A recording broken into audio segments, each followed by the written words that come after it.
সোনারগাঁয়ের জনকল্যাণের স্বার্থে আপনারা রাজনীতিকে বাদ দিয়ে সোনারগাঁয়ের উন্নতির জন্য আপনারা সবাই একত্র আসুন, এক কাতারে আসুন।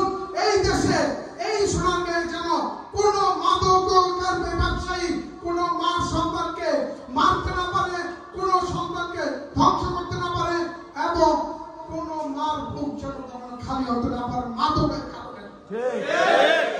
আপনাদেরকে বলবো, রাতের আধারে রাজনীতি করতে গিয়ে 10টা, 11টা, 12টা, 1টা, 2টা বাজে আমার ঢাকার উদ্দেশ্যে রওনা দিতে হবে।